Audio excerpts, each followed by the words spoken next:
Does the book change the way we think about the impact of microfinance? I think there are a couple of ways that it makes a difference. One of them is that it points out the range of uses that poor people put loan proceeds to, well, both loans and savings. The classic story about microfinance has always been that people take out loans, invest them in their microenterprises, increase their incomes, and escape poverty that way. The real picture is much more complex. As the book points out, there's a tremendous amount of just plain consumption smoothing. That is to say, using the loan proceeds the same way you and I use loan proceeds, and that the actual business use of financial services is a minority of the usage, and in that it's consistent with a lot of other studies. And this should temper our expectations about how much microfinance is going to increase incomes. The other way that it affects the impact picture is the old story was that microcredit was making loans available to people who had no loans available otherwise. And as the financial diaries make clear, the typical poor household has a fairly wide range of financial products and services available, different forms of loans, including interest-free loans from family members to the village moneylender to supplier credit, and also various ways to save. And if you see that microcredit and microsavings, formal microsavings and microcredit, if you see that they take their place within a fairly broad array of financial services, then you're a little bit less likely to expect that by themselves they're going to totally change the lives of the users. What do I think the most important findings in the book are? Well, I would start with the central observation that the book makes, which is that being poor is not just about having too low an income, it's also about having an income usually that is irregular and unreliable. And it's because of that irregularity that poor people actually need and use financial services like loans and savings more than people who are better off. That's quite a striking finding. A lot of previous studies would go in and take a one-time snapshot of a poor household, and they might find that there were very small balances outstanding in their debt relationship or savings relationship. On the basis of that kind of a picture, you would assume that financial services played a fairly minor role in the household economy. But the financial diary methodology, where the researchers are in talking with the households every 2 weeks and are in a position not just to observe the one-time snapshot, but also the flows in and out of those savings and credit products, gives a completely different picture.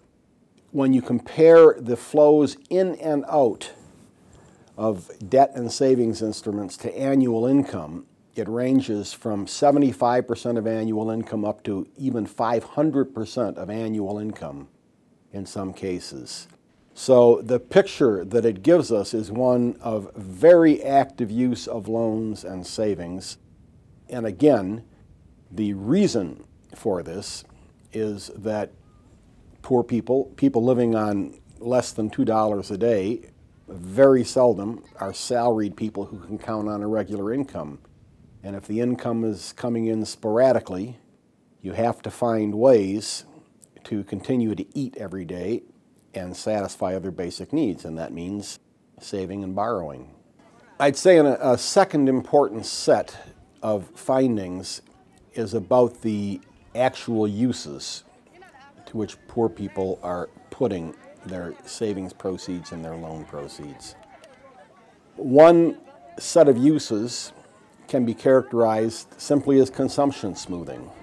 The story that comes to mind on this count is a woman I was talking to years ago in India who had been in a microcredit program for several years.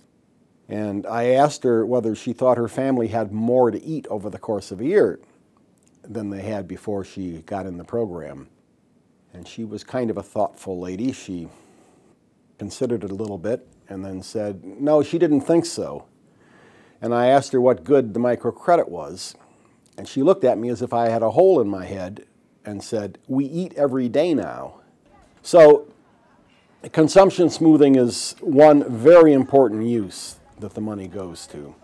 A second class of uses has to do with dealing with shocks and emergencies. There are all sorts of crises that poor households are vulnerable to, and many of them require immediate amounts of cash to deal with them. And again, both savings and credit are a way to cope with that. And the third set of uses, people use savings and credit to amass lump sums of money that they need. My income may come in dribs and drabs, little amounts every day, and I need to convert that kind of income into the availability of a usefully large amount of money, for instance, to pay school fees or to pay for my daughter's wedding or to meet funeral expenses, or also to invest in a business asset. When you look at the uses of the proceeds from loans and also savings withdrawals, it turns out that only about 30% of them are used for business investment. The rest is used for a range of other purposes. I would say that the last big set of findings in the book is about where microfinance fits in the spectrum of products, financial products that are available to poor people. As the book points out, there are quite a few alternatives that are available. Most of the informal, that is the non-institutional kinds of savings and credit that are available, tend to be unreliable. The person that you want the money from may not have it or may not be willing to give it to you. The big advantage of formal institutional microcredit is that it is reliable. By and large, the loan officers show up when they're supposed to show up. You know if you fulfill the conditions of your previous loan, you can get another loan. And given the fact that financial services, a big part of their role is to cope with unreliability in the lives of poor households, having financial services that themselves are reliable is a very important factor. There's a downside to formal microcredit and micro savings, and that is that the products tend to be inflexible, especially the credit. The standard micro loan in South Asia for years was a year loan with a payment every week, which corresponds to nobody's household cash flow. To some extent, this inflexibility is necessary to reduce the cost of delivering the loans. But increasingly, microfinance institutions are trying to loosen up their products and allow more accommodation to the individual needs of clients. And increasing numbers of them are finding that they can deliver these loans without the administrative costs running out of bounds.